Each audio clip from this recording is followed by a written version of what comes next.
Okay, so as you may have noticed here on my channel, I love RGB lights, like a lot. I don't mind if you call it an addiction, but that's just because they're so versatile and small and cheap, and you can do some really cool things with just 2 RGB lights. I use them all the time for these talking head videos in the background, but also for tabletop commercials, product videos, and epic B-rolls. And this is a very basic look, but in a few seconds we can go from this to... give me a second. To something more dramatic like this. There are a million possibilities. Now, that's too much for one video, so in this video I'll show you how I like to use RGB lights. And I'll also show you what I use to make these RGB lights look even better. Ooh, mysterious.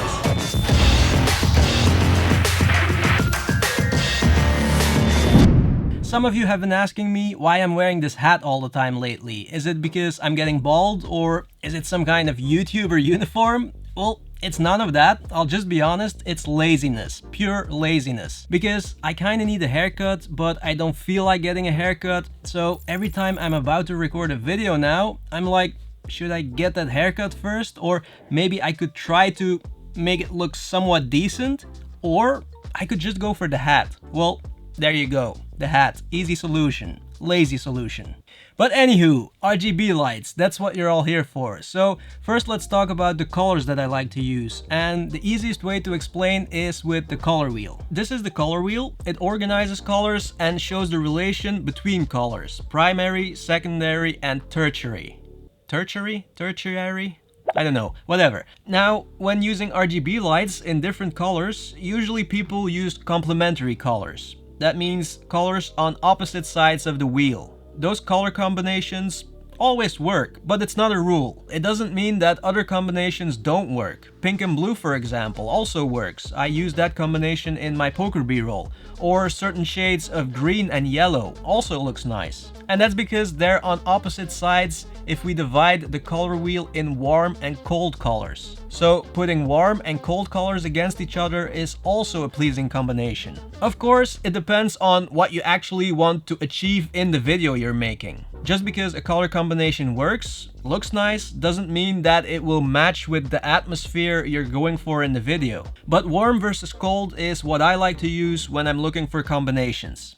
Okay, and now how do I like to use my RGB lights? Usually I put one RGB light in the background, as you can see there. That's a white wall, so it's blue now because of the RGB light. And then I like to put another RGB light in a different color on the subject. That's what I did in my poker B-roll. I also do it in a lot of product videos and even in this rum commercial. Here the second RGB light is actually behind the bottle to light it up. But a lot of times I use one on the background and one on the subject. It's a great way to color the background also. If you only have a white or a black background, for example, just put an RGB light on it and you can make it any color you want. Now, most of the time there's also a white key light to light the subject. The RGB light on the subject is just there to add some color, an accent. And the key light is super important because it makes a huge difference. I'll give you an example.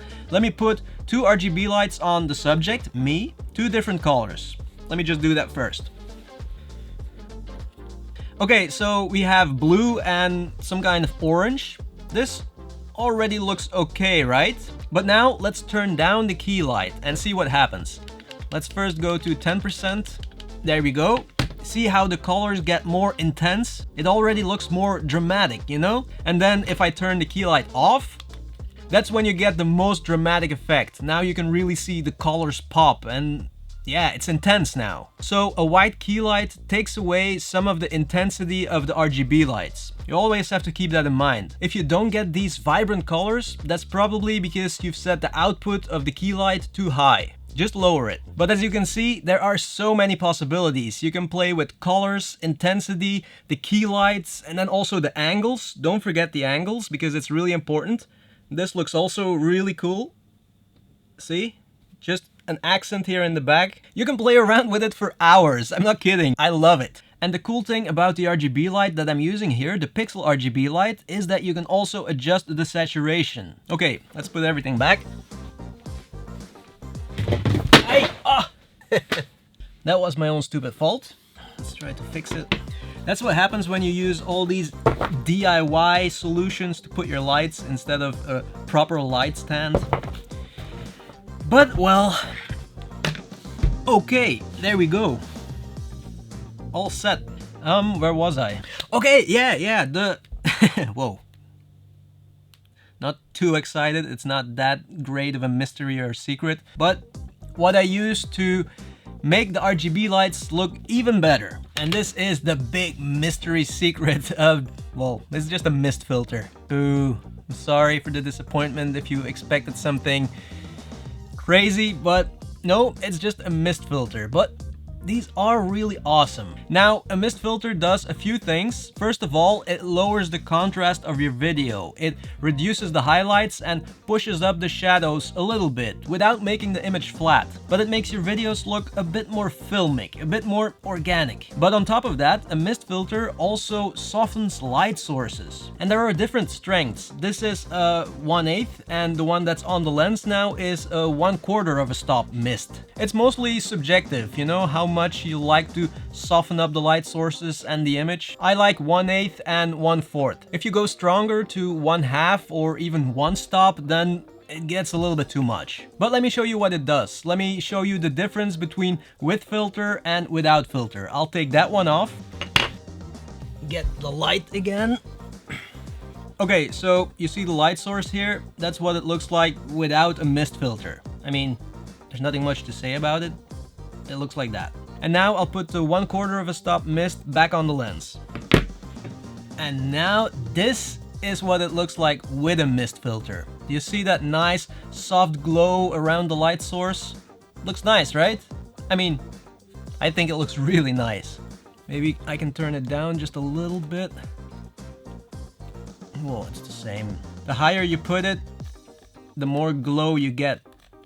But yeah, so that's the difference between with a mist filter and without a mist filter. I think it looks beautiful, and you can do some really cool things when you use a mist filter. Depending on the angle, you can create more of that glow, covering like part of the frame. See how it changes when I change the angle of the light? And I use that effect again in the intro of my poker b-roll to get like this purplish haze over the frame. I think it looks really nice. Not for everything, but for some things, definitely. So when you use RGB lights in combination with mist filters, you can create that movie look that's so popular these days. Bright colors and sometimes futuristic, sometimes more dramatic. You know, movies like Blade Runner and now recently Godzilla vs. Kong. Colored lights throughout the whole movie. But it looks really cool. And that's it for today, guys. This is how I like to use RGB lights in my videos. They're cheap, versatile, small, so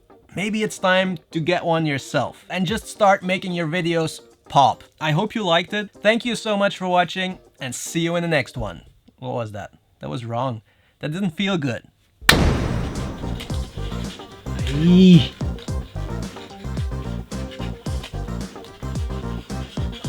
Aye. What is this?